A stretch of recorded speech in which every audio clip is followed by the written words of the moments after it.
appears that I've actually run out of gas on this trail. Now, out here in the North Woods, the worst thing you can do is follow the trail and stay with your car. So we're gonna go northwards, but to do that we have to first find a bearing. Easy way to find your bearings out in the North Woods, if you have a little patch of sand, smooth it out a little bit, draw a circle, pick some leaves, and set it in the center. So now, I know that north is that way, and south is that way, so we want to be heading north because of that. Alright, let's go.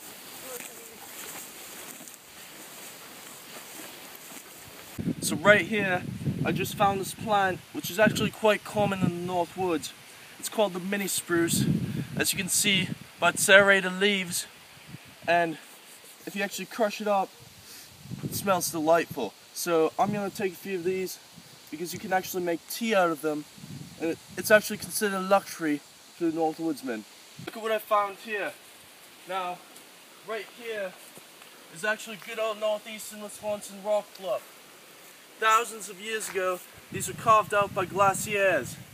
These glaciers moved all throughout the land. Now, what's good about these rock bluffs is that you can actually get on top of them to make signal fires. So that's what we're going to do. That's how we survive.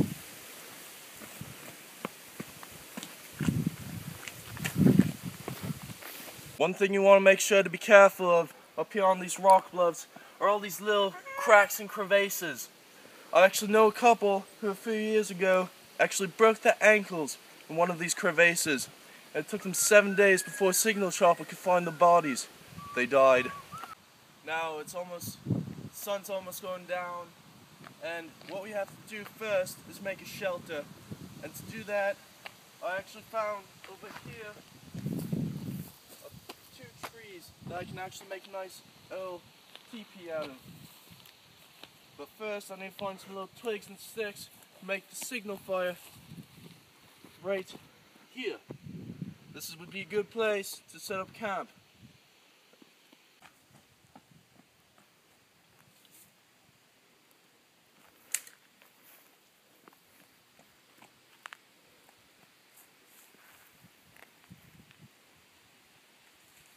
You know, it's really beautiful up here, just the views and the sights. I'm surprised not many people get to see them. Just look at this tree line and the accent that the clouds make on it. It's kind of sad that you have to be stranded out in the wilderness to see such a sight like this. I'm just going to take this moment in for a brief little rest. So, I decided to move my base camp because up on the bluffs, some people drove by and asked what I was doing. So, while I was gone, I made this camp right here. It's good for shelter, but it actually looks like it's going to rain, so I'm going to have to insulate it. Now for insulation, I can just use these ferns. Here, come closer. These ferns are great for insulation from water to keep you nice and dry, because if you don't keep yourself nice and dry, you could develop trench foot, and that could be the start of a bad time. Alright, let's start insulating this place. I'm gonna have my film crew help me, because it would just take too long if I didn't.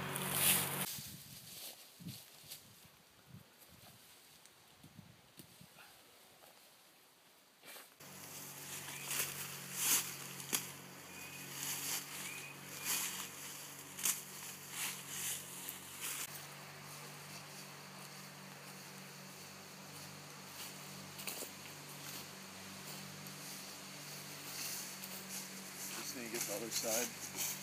Alright, so I'm out here gathering ferns, and I actually have a cut right there. Now, a lot of people get these cuts from these ferns because they have the serrated edges. Now, to avoid this, you need to grab the fern like so and slice like that. You don't want to just chop at it because that could cause rubbing, and that's bad. Now let's gather some more of these because I can sense it's about to rain soon, and we want to be nice and dry for the night. So, let's go.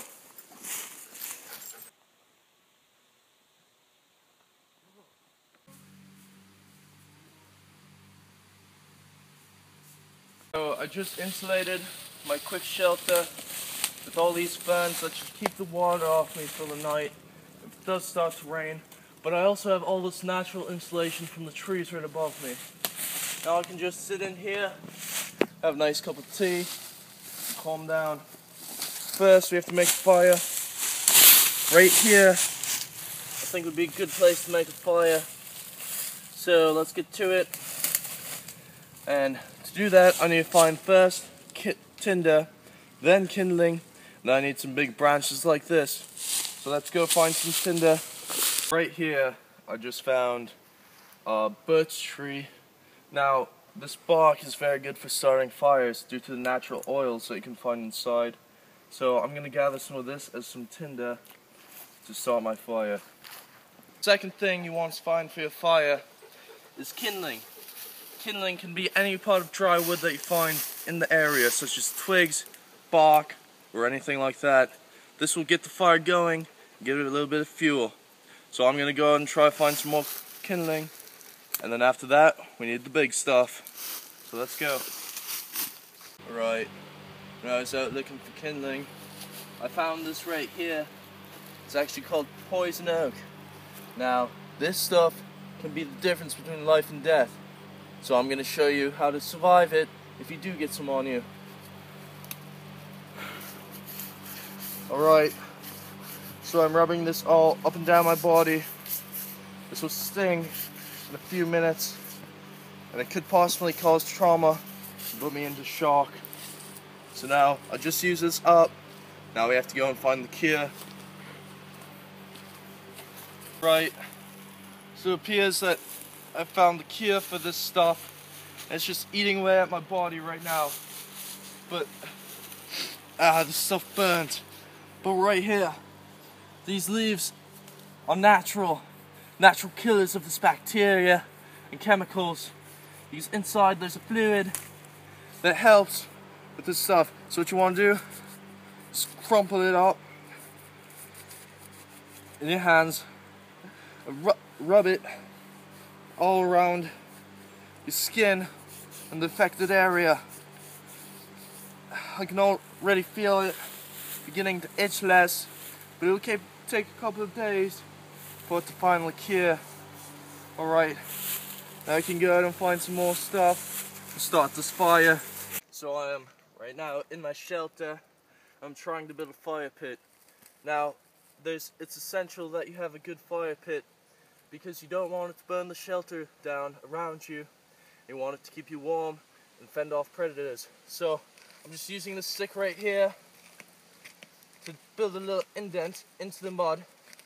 I'm using these stones to block the fire from getting outside of the fire pit. So it's a very quick and easy way to build a fire pit. It should help you survive in the outdoors. Alright, so to start this fire, I'm going to use the old stick twisting method. To do that, you need a nice strong stick. I'm just whittling down right now. And you also need a nice base stick, like this. So I'm going to make a little notch. 1 second. Little notch to start this procedure. Now, to do this, you want to twist the stick like so to create friction. Friction creates heat, and heat creates fire. So I'm going to put a little bit of tinder in there, start twisting. Alright, so I gave up on the twisting method because I wasn't having much luck with it. But now I moved to the scraping method. I'm having a lot more luck with it. After only 30 minutes, I'm already getting smoke. And smoke means the fire's almost there. Just have to capture the ember. But God, are my arms feeling tired.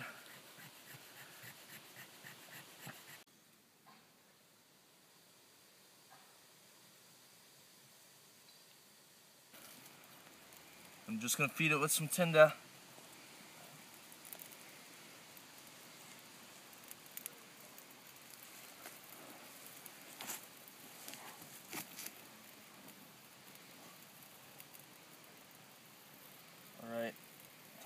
bit to the fire pit.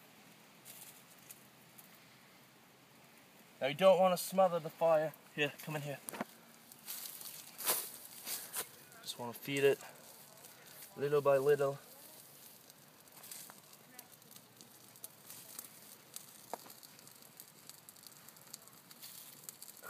Like this.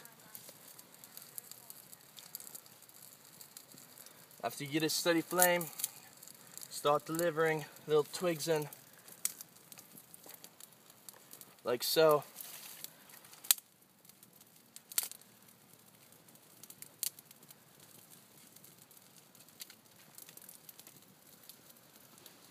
That's how you build a fire. A survival situation. Takes a lot of energy away, so after you build one, you're going to want to make sure that you get a lot of vitamins, minerals, and protein into you. Carbohydrates, if possible. That way, you can stay alive. This is as big as I want it right now, because it'll be good for the nighttime. Alright. Now to keep a fire like this going, all you're going to need is a steady supply of twigs. And that should be all. Alright, now let's go ahead and try to find some water. Right, so right here I found this little bugger. It's a little woodland toad.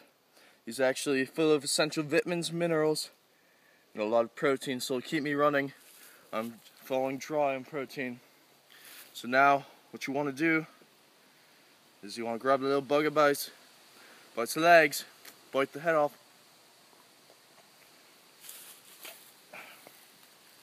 Alright, and you just want to, you can see it's still moving its legs. You just want to eat it. Oh, it tastes like guts and twigs, but it'll keep me going. Alright, so now that I have my fire built, that's a huge boost to my morale. That has actually proven to increase your survival rating by 56%. Now, on the real mission, we need to find some water.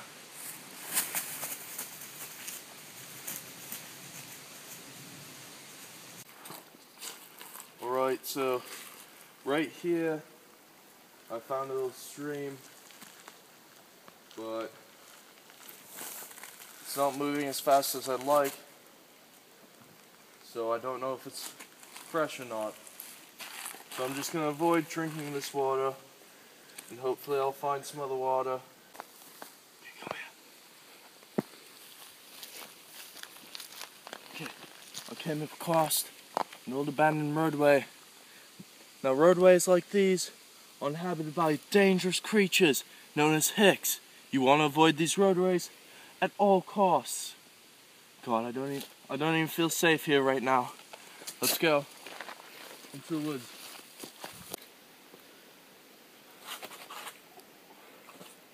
Alright, so I found a place farther down the stream. It looks a bit more fresh, so I can get some nice water out of here. Just wash off my face.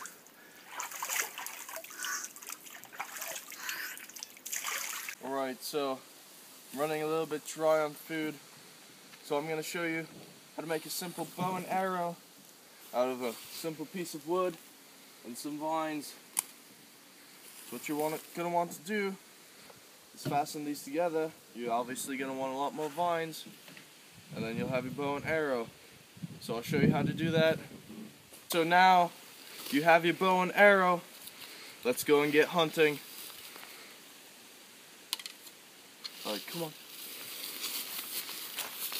So while I was out hunting, I found these berries down here. Come here. Let me get a clear shot of those. You do not want to touch those. Those are very poisonous, known as devil's blood. I once knew a couple who were out here in the wilderness, stranded just like me. They decided to eat those berries. They died in 2 hours. So we're just gonna stay away from those and keep on moving forward. And I'll be completely out of luck. I see something moving out there. So I'm gonna shoot at it. I just shot some food. Might be a white-tailed deer, or even something better. That'll give me some food to eat tonight. It's a huge boost to my morale. Oh shoot. Oh.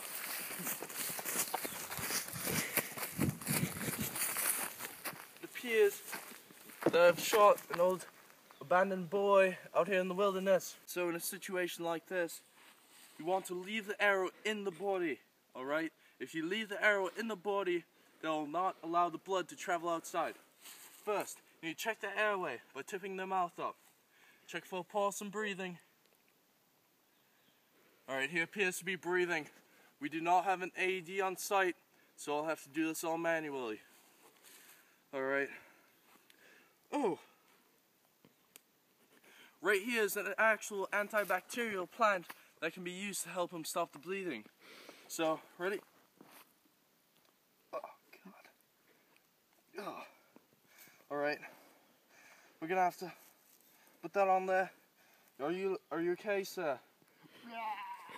Alright, hold that on right there. You need to measure out the sternum and start performing CPR.